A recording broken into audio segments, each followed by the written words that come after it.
business. And our next guest is Tracy Guarino. Tracy, thanks for being here. Yeah.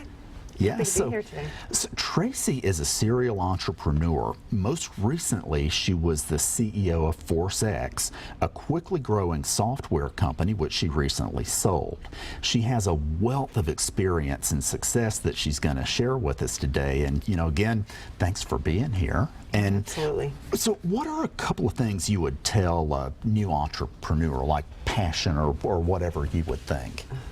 Honestly, passion is the key to any entrepreneur's happiness. Yeah. You're going to spend so much time and dedication growing your company. You need to keep yourself motivated, and you need to be motivating your employees and your leadership. So you really need to make sure that it's something that you're passionate about and you feel from the heart. Right. So that you're excited about putting your feet on the floor every morning and jumping out of bed. Well, you know, being an entrepreneur is not easy. It's hard work, and especially on the way, you know, achieving profitability, there are a lot of frustrations, and so you're really saying you got to have that passion to stick with it through the tough. Absolutely. Okay. So as ForceX grew, you had multiple opportunities for new business lines. How'd you navigate that? Well, I think it's very important to connect with your customers. So I'm always asking and always encourage my team to ask, you know, ask your customer what challenges are you facing? And you're building a rapport with them, but in the process, you know, as an entrepreneur, you hear their problems and you instantly want to take care of all of them. And you think, I can do that, I can do that. But I would encourage entrepreneurs to think back to their strategy. What's your strategy? What are your core capabilities? And make sure that you stick to those, because it's very easy to deviate and go off course. So you want to make sure that you're not diluting what your capabilities are. I just did this in the past 2 months, and I caught it. But, you know, one thing you had mentioned it at one point is all revenue is not good, and you really have to kind of keep the long-term view. Yes, you can dilute your business very easily by bringing in, you know, new product lines that don't fall within those core capabilities. So just make sure you stay focused. Like I said, you know, I think it's just kind of in our nature to want to solve problems, and there's a lot of ideas jumping around in our heads, and, you know, we're anxious to do that. But that's why it's so important to have a plan and a strategic roadmap for where you want to go. Right. Okay, so talk about the importance of mentors for new entrepreneurs. I think it's really important to have a support system around you. You're not going to know, you know, the answer to everything. You're not going to know where do I go, you know, next. And there's people that have been on that road that you're embarking on. So you should feel really, you know, confident and thankful that you have somebody to ask, and not feel like you should know, you know, that information already. And Nashville is just such a great community of entrepreneurs, and everybody really does have that Southern hospitality, and they want to see all businesses in Nashville succeed. So I found that it's been very open door. People are very eager to help.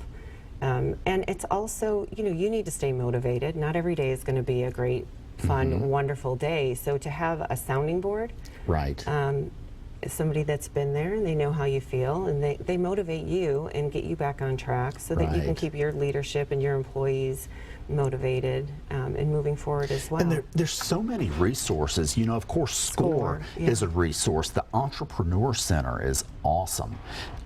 They actually rent office space there to be around other entrepreneurs, and there are several for smaller companies. There's several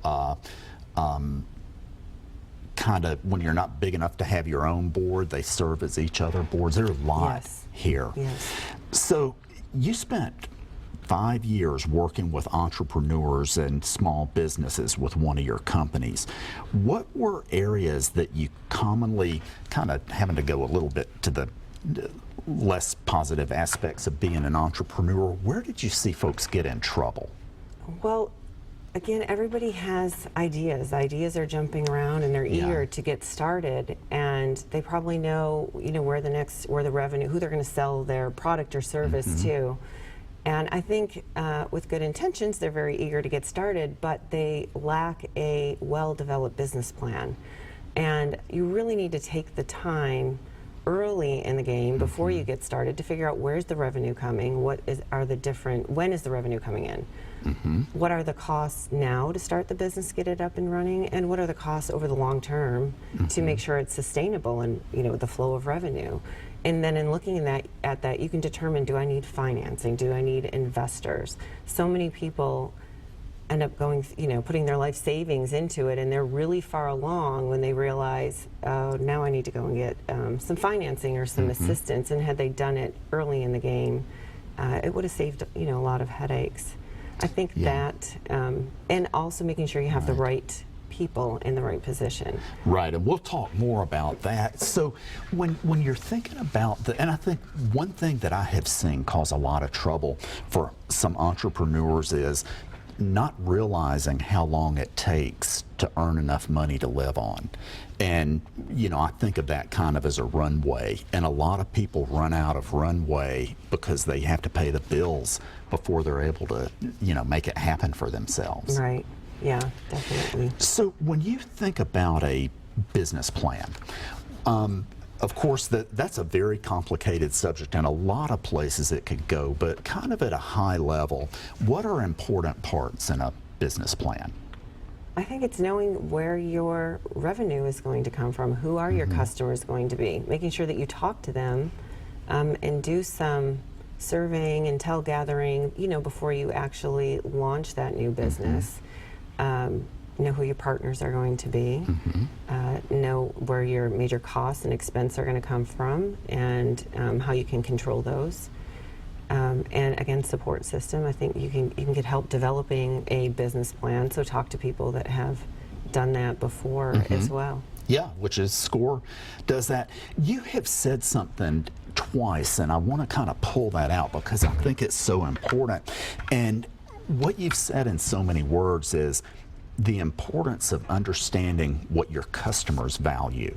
And part of the human condition is that we see things our way. And one thing that's so critical when we go into business is to understand everybody doesn't value what we think they will. So can you share just a little more about, being customer focused? Communicating and connecting with your customer, I think for that very reason you said what's important or what I think is important. I'm not in my customer's shoes or position, and I don't know their business, that in depth. I'm trying to help them solve a problem or a challenge, and so I think you really need to connect with them and spend a lot of time doing that, diligence before you get your business off and running to make sure you have thought it through and you are actually answering the problems that they need. Right. That I see that happen a lot. Okay, so when a lot of entrepreneurs want to grow a business to sell, or they may want to sell the business in order to retire. And you grew a software company to about 100 people and sold it. So when you think about exit strategy, how long before a potential sale should folks start working on that, and what are some of the things they need to do?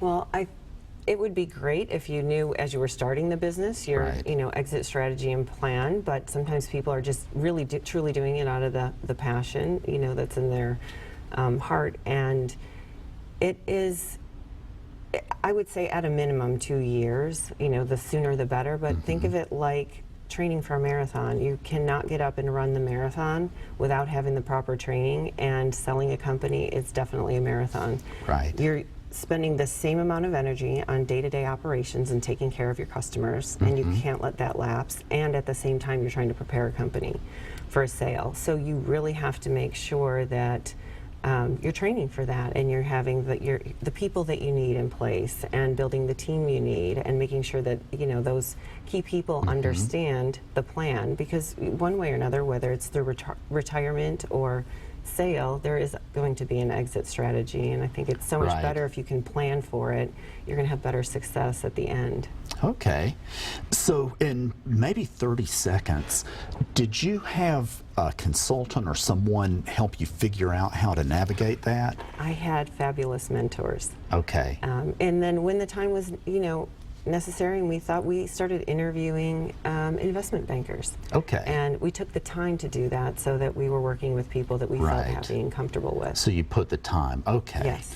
Good. Well, we're about at the end of the show for today. Thank you so much for being a guest. Thank you. And ladies and gentlemen, we'll be back next week, and Tracy will be back as well. So thank you, scorenashville.org. Thanks. Thank you.